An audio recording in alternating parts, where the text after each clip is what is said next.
வேண்டும் என்று நமக்கு அழைப்பு கொடுக்கின்றார்கள். ஆனால் நாம் உண்மையிலேயே எல்லோரையும் அன்பு செய்யணும் என்பது ஒரு மிகப்பெரிய ஒரு கேள்விக்குறி. முதலாவது நம்ம யாரை அன்பு செய்யணும்? இறைவனை அன்பு செய்ய வேண்டும். நம்மளாம் இறைவனை அன்பு செய்கிறோமா? அந்த பிள்ளை சொல்லிட்டு இப்படி கை வச்சுட்டு நம்ம அன்பு செய்கிறோமா? அன்பு செய்கிறேன்னு பெரும்பாலும் என்னது ஞாயிற்றுக்கிழமை பூசைக்கு அன்பு செய்யும். மற்ற நாட்களில் ஜபத்துக்கெல்லாம் நம்ம என்னது உண்மையிலே அன்பு செய்கிறோமா? இன்றைக்கி நமக்கு எது முக்கியமாக இருக்குது? என் பிள்ளை என்ன பண்ணணும்? ஒரு பெரிய சிபிஎஸ் ஸ்கூலில் படிக்கணும், இல்லைனா பெரிய மெட்ரிக் ஸ்கூலில் படிக்கணும். என் பிள்ளை என்னது பெரிய ஃபுட்பால் பிளேயர் ஆகணும், பெரிய வாலிபால் பிளேயர் ஆகணும். இப்படி இந்த உலகத்துப்புக்கான காரியங்களுக்கு என்ன பண்ணுறோம்? பெரும்பாலும் நம்ம ஒரு சிலுப்படிலாம் கடவுள் ரொம்ப தேடின்னு நினைக்கிறேன். பெரும்பாலானது இன்றைக்கி பார்க்கும்போது எல்லாரும் என் பிள்ளை டாக்டர், லாயர், ஜட்ஜி இப்படி தான் அவன் நினைக்கிறோம். ஆனால் வேணும் இறைவனை தேடுகின்றோமா? அது மிகப்பெரிய ஒரு கேள்வி. நம்ம என்ன இறைவனை அன்பு செய்யணும் சொல்லுகின்றோம், ஆனால் உண்மையிலே நமது செயல்பாட்டில் காட்டுவதற்கு தவறி விடுகின்றோம். எனது முதல்ல இறைவனை அன்பு செய்ய வேண்டும். அடுத்து யார் அன்பு செய்யணும்? நம்மை பெற்றெடுத்த பெற்றோரை அன்பு செய்யணும். இன்றைக்கி பெற்றோர் அன்பு செய்கிறோமா? இன்றைக்கெல்லாம் அந்த பெரும்பாலும் அந்த பாட்டிலாம் இருக்காங்களே, நம்ம ஒரு பாட்டி எப்படி தெரியல, பெரும்பாலும் ஒரு சில பாட்டிகள் வயசான பாட்டி இருப்பாங்கல்ல, அவங்ககிட்டலாம் பேசினா சொல்லுவாங்க, மாங்குன்னு அழுவாங்க. ஃபாதர், என் பிள்ளைய அவளை கஷ்டப்பட்டு வளர்த்துனேன் ஃபாதர், அவளை கஷ்டப்பட்டு உருவாக்கினேன் ஃபாதர், என் வீட்டுக்காரரும் இறந்துட்டார், 10 பாத்திரம் இருந்தாச்சு, என் பிள்ளை நல்லா இருக்கணும் அப்படின்னு எவ்வளோ கஷ்டப்பட்டு என் பிள்ளைய வளர்த்தேன் ஃபாதர், இந்த நிலைக்கு என் பிள்ளைய உருவாக்கினேன் ஃபாதர்.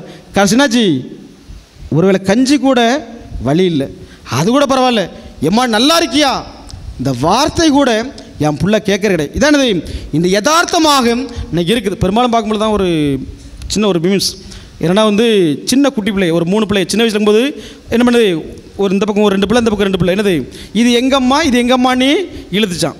அது எப்போ ஒரு 5 வயசு 10 வயசில். அதே பிள்ளை எப்படி 40 வயசு கல்யாணம் முடிஞ்ச பிறகு என்னது இங்கேருந்து இந்த பிள்ளை இது உங்கம்மானி இங்கே தள்ளுறது, அந்த பிள்ளை இங்கே இது உங்கம்மானி இங்கே தள்ளுறது. இதான் அன்றைக்கி யதார்த்தம். ஒரு முறை ஒரு குடும்பத் தலைவர், ஒரு குடும்பத் தலைவி, ஒரு மகள், அந்த வீட்டில் அந்த குடும்பத் தலைவருடைய தாய் இருந்திருக்கு. அந்த தாய் அந்த பாட்டியும் அந்த பேர பிள்ளையும் எனக்கு ரொம்ப பாசமாக நல்லா இருப்பாங்க. தினமும் இந்த பிள்ளை ஸ்கூலுக்கு போவோம், திரும்பி வரும், இந்த பாட்டியும் பிள்ளையும் நல்லா பாசம் பேசியிருக்கோம். ஆனால் எப்போவுமே இந்த வயதான தாய்க்கும் இந்த மருமகா இருக்க அவளுக்கும் எப்போ பார்த்தாலும் சண்டையை போட்டுப்பாங்க. திடீர்னு அந்த பிள்ளை ஸ்கூலில் வந்துருக்கு, இந்த பாட்டியை காணும். எப்பா பாட்டிங்கன்னு கேட்டால் தெரிலம்மா, பாட்டி எங்கேயும் வெளியே போயிருக்கானே அந்த அப்பா சொல்லி சமாளிச்சார். இந்த பிள்ளை 4ஆம் கிளாஸ் படிக்கும்.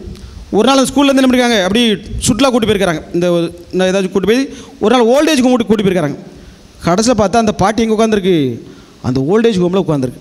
இதான் என்னது இந்த யதார்த்தமாக இருக்குது.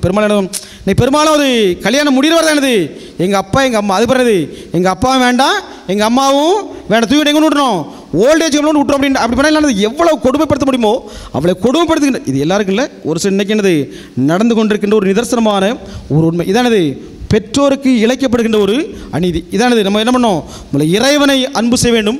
அடுத்தது மற்றவங்களை அன்பு செய்யண்டாம், நம்ம பெற்றெடுத்த தெய்வங்களான நம் பெற்றோரை அன்பு செய்ய வேண்டும். 3வது யார் அன்பு செய்யணும்? நம்மோட பிறந்திருப்பாங்கள்ல, அண்ணன் தம்பி அக்கா தங்கச்சி. இன்றைக்கெலாம் நம்ம நிறைய பேர் என்னது கூட பிறந்த உடன் பிறந்த அண்ணன் தங்கச்சி அக்கா தம்பிகிட்ட கூட பேசாத ஆட்களை இன்னைக்கு பார்க்கலாம். சொல்லியிருப்பாங்க, நான் செத்தவரை நம்ம விடாது, என் முகத்தில் கட்டையில் நீ முழிக்கக்கூடாது. இப்படியும் வைராக்கியமாக வாழுகின்ற உடன் பிறப்புகளை நாம் பார்க்குறோம். இப்படி வாழ்ந்து என்னத்தை சாதிக்க போகிறோம்?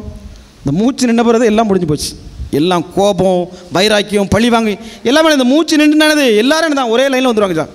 இருக்கிற வேணும் ஒரு நிம்மதியாக மகிழ்ச்சியாக ஒரு உடன்பிறப்பு சந்தோஷமாக நாம் வாழ வேண்டும். ஆனால் பார்க்கும்பொழுது நம்மோடு பிறந்த அண்ணன் தம்பி அக்கா தங்கச்சியில் கூட பயங்கர சண்டை போட்டு பேசாத மனிதர்களையும் இன்றும் கூட நாம் பார்க்கிறோம். முன்னணும் நம்மோடு பிறந்தவர்களோடு ஒரு உறவோடு அன்போடு நாம் வாழ வேண்டும். அடுத்தது நம்ம பக்கத்து வீட்டுக்காரங்க இன்றைக்கி பார்க்கும்போது பெரிய பஞ்சாயத்துன்னு இருக்கும், ஒன்று பஞ்சாயத்தாக இருக்கும், இல்லைன்னு கண்டுகொள்ளாமல் விட்டுருவாங்க. பக்கத்து வீட்டில் யார் இருக்கா, இப்போ சிட்டிலாம் பார்க்கும்பொழுது பக்கத்து வீட்டில் யார் இருக்கா எவருக்கானே தெரியவே தெரியாது. ஆனால் நம்ம கிராமங்கள் என்னது அங்கே தான் எல்லா பஞ்சாயத்தும் ஓடும்.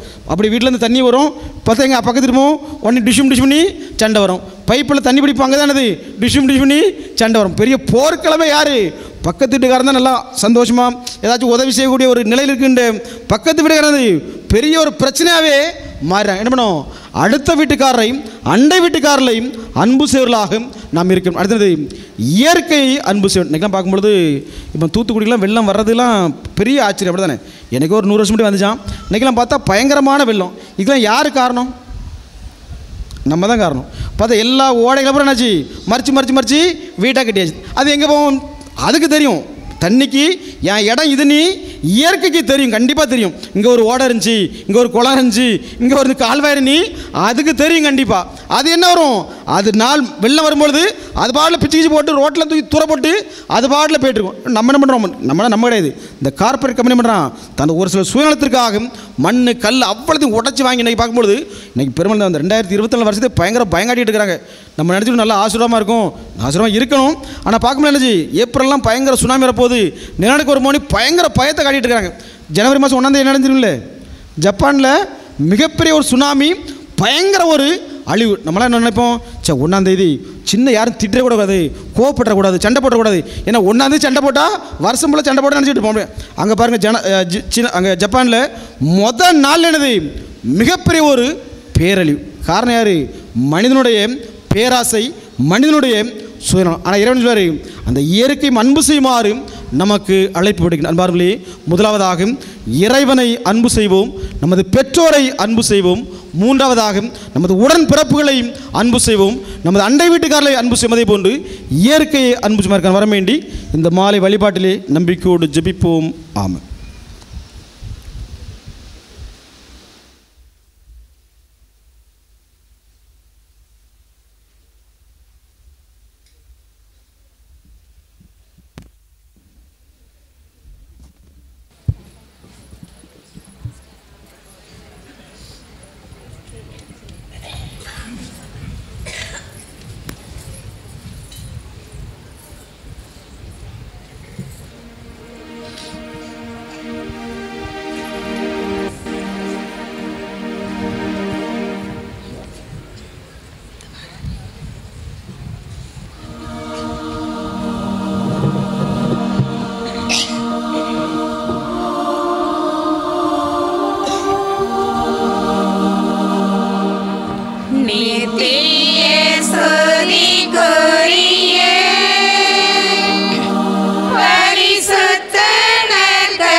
இறைவனி பொன்னில் மகிழ்வே என் எழில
வாழ்ந்திடுவேன் ஜீவனே உன்னில் வாழ்ந்திடுவேன் ஆன்மா பாடும் ஆனந்த கீதமிது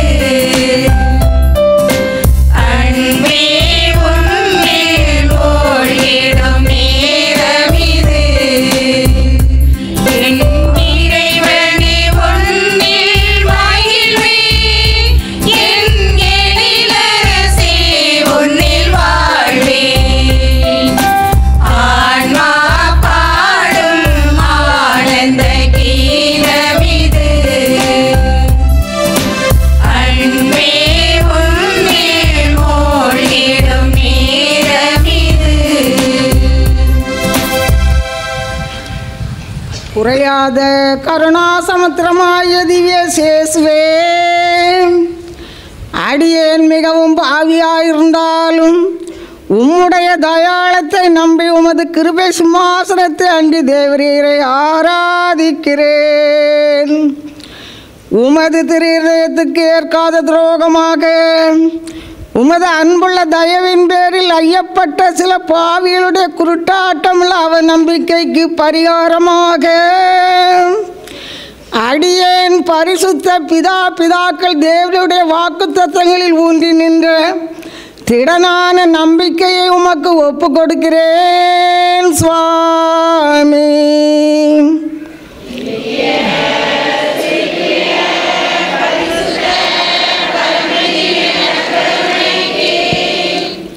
சதா காலமும்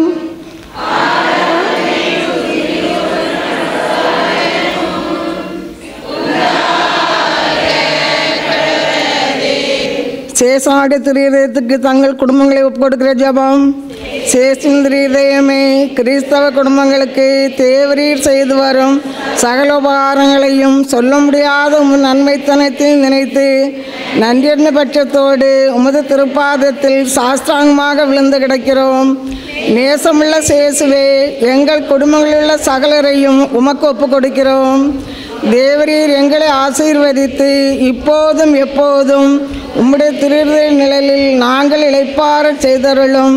தவறி எங்களில் எவனாவது உமது திருதயத்தை நோகச் செய்திருந்தால் அவன் குற்றத்துக்கு நாங்களே நிந்தை பரிகாரம் செய்கிறோம்.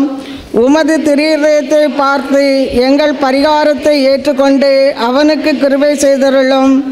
இதுவுமன்றி உலகத்தில் இருக்கும் சகல குடும்பங்களுக்காகவும் உம்மை மன்றாடுகிறோம். பலவீனர்களுக்கு பலமும், விருத்தாப்பியருக்கு ஊன்றுகோலும், விதவைகளுக்கு ஆதரவும், அநாதை பிள்ளைகளுக்கு தஞ்சமுமாயிருக்க தயை புரியும். ஒவ்வொரு வீட்டிலும் நோயாளிகள் அவஸ்தைப்படுகிறவர்கள் தலைமாட்டில் தேவரீர் தாமே விழித்து காத்திருப்பீராக. சேசும் இரக்கமுள்ள திருதயமே, சிறு பிள்ளைகளை நீர் எவ்வளவோ பட்சத்தோடு நேசித்தீரே. இந்த விசாரணையில் உள்ள சகல பிள்ளைகளையும் உமக்கு ஒப்பு கொடுக்கிறோம். அவர்களை ஆசீர்வதியும். அவருடைய இதயத்தில் விசுவாசத்தையும் தெய்வ பயத்தையும் வளரச் செய்யும். ஜீவிய காலத்தில் அவர்களுக்கு அடைக்கலமாகவும் மரண சமயத்தில் ஆறுதலாகவும் இருக்கும்படி உம்மை மன்றாடுகிறோம். திவ்ய சேசுவே, முறைமுறையாய் உமது திருச்சிநேகத்தில் ஜீவித்து மரித்து நித்திய காலமும் எங்கள் குடும்பம் முழுவதும் உம்மோடு இளைப்பாற கிருபை புரிந்தருளும். ஆமேன். அன்பார்ந்தவர்களே, இதோ நமக்காய் காத்திருக்கின்ற, நமக்காய் எழுந்தருளிருக்கின்ற நற்கருணை ஆண்டவரை நம்பிக்கையோடு நாம் உற்று நோக்குவோம்.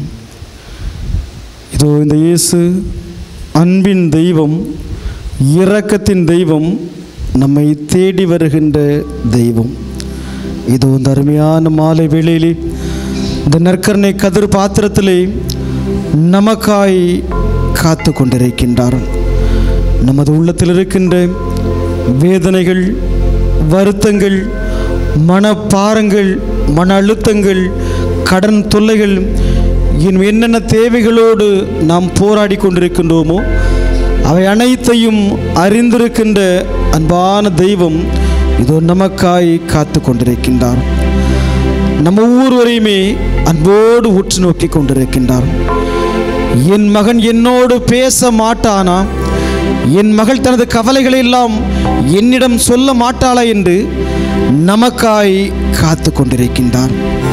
அன்பார்ந்தவர்களே, இரக்கத்தின் தெய்வம் இந்த இயேசு, அதிசயத்தின் தெய்வம் இந்த இயேசு, அற்புதத்தின் தெய்வம் இந்த இயேசு. தன்னை தேடி வந்த ஒவ்வொரு பிள்ளைகளுக்குமே அருள் வரங்களை, ஆசீர்வாதங்களை அள்ளி கொடுத்தவர் இந்த இயேசு. பார்வையற்ற பிள்ளைகளுக்கு பார்க்கும் திறனை கொடுத்தவர் இந்த இயேசு. நடக்க முடியாத மக்களுக்கு நடக்கும் பலத்தை கொடுத்தவர் இந்த இயேசு. பல்வேறு விதமான நோய்களோடு, வியாதிகளோடு, பிணிகளோடு தன்னை தேடி வந்த ஒவ்வொரு மக்களையுமே தொட்டு குணப்படுத்தியவர் இந்த இயேசு. இறந்து போன லாசரை கூட உயிரோடு எழுப்பியவர் இந்த இயேசு. அப்படிப்பட்ட அதிசயத்தின் தெய்வம், மகிமையின் தெய்வம், ஆச்சரியத்தின் தெய்வம் நமக்கு முன்பாய் நமக்காய் காத்து கொண்டிருக்கின்றார். அன்பு பிள்ளைகளையும் நமது குடும்பங்களிலேயும் நமது உள்ளங்களில் இருக்கின்ற ஒவ்வொரு தேவைகளையும் நம்பிக்கையோடு, விசுவாசத்தோடு அவர் திருப்பாதத்தில் ஒப்பு கொடுத்து நாம் ஜெபிப்போமா? அன்பு தந்தை இறைவா, இதோ இந்த நாளுக்காய், வேலைக்காய் உம்மை போற்றுகின்றோம், புகழுகின்றோம், உம்மை ஆராதிக்கின்றோம். இதோ இந்த அருமையான மாலை வேளையிலே மிகுந்த நம்பிக்கையோடு, விசுவாசத்தோடு உம்மை தேடி வந்திருக்கின்ற ஒவ்வொரு பிள்ளைகளையுமே திருக்கரத்தில் ஒப்பு கொடுத்து இதோ இந்த பிள்ளைகளுக்காய் நம்பிக்கையோடு ஜெபிக்கிறோம். தகப்பனே, கேளுங்கள், உங்களுக்கு கொடுக்கப்படும், தேடுங்கள், கண்டடைவீர்கள், தட்டுங்கள், உங்களுக்கு திறக்கப்படும் என்று சொல்லியிருக்கின்றீர். இந்த இறை வார்த்தையில் நம்பிக்கை வைத்து எங்கள் ஆண்டவர் நாங்கள் கேட்பை தருவார் ஒரு விசுவாசத்தோடு உமக்கு முன்பாய் முழந்தால் படியிட்டு கண்ணீரோடு ஜெபித்து கொண்டிருக்கின்ற ஒவ்வொரு பிள்ளைகளையுமே நீ நிறைவாய் ஆசீர்வதிப்பீராக. ஒவ்வொரு குடும்பத்திலுமே பல்வேறு தேவைகள், மனப்பாரங்கள், குழப்பங்கள், சண்டைகள், போராட்டங்கள், கடன் தொல்லைகள் என்று ஒவ்வொரு நாளுமே மிகுந்த ஒரு வேதனையோடு, மனப்போராட்டத்தோடு எமது பிள்ளைகள் வாழ்ந்து கொண்டிருக்கின்றார்கள். வாய் திறந்து கேட்பதற்கு முன்பாகவே எங்கள் தேவைகளை எல்லாம் சந்திக்கின்ற அன்பு தெய்வம் நீர் தகப்பனே. ஒவ்வொரு குடும்பத்தையும், ஒவ்வொரு பிள்ளைகளையுமே நீர் தனிப்பட்ட விதமாய் சந்தித்து உமது மக்களுடைய ஒவ்வொரு தேவைகளையும் நிறைவேற்றி கொடுத்து ஆசீர்வதிப்பீராக. பெற்ற தாயானவள் தன் பிள்ளையை மறந்து போனாலும் கூட உங்களை ஒருபோதும் மறக்க மாட்டேன் என்று சொன்னவரே, ஒவ்வொரு நாளுமே எமது பிள்ளைகளை கரம் பிடித்து நீரே பாதுகாப்பீராக. இதோ இந்த நாட்களில் எமது பிள்ளைகள் எல்லாம் தங்களது பாதுகாவலர், கோடி அற்புதர் அந்தோனியர் விழாவை மிகுந்த மகிழ்ச்சியோடு கொண்டாடி கொண்டிருக்கின்றார்கள். இந்த விழா நாட்களில் எமது ஊரிலே நல்ல ஒரு ஒற்றுமை, அமைதி, சமாதானத்தை நீரே கொடுப்பீராக. இந்த விழா நாட்களில் எமது மக்கள் கேட்கின்ற ஒவ்வொரு விண்ணப்பங்களுக்குமே நீர் கனிவோடு செவிசாய்த்து எமது பிள்ளைகளை கரம் பிடித்து பாதுகாத்து வழிநடத்தும் தகப்பனே. ஆமென்.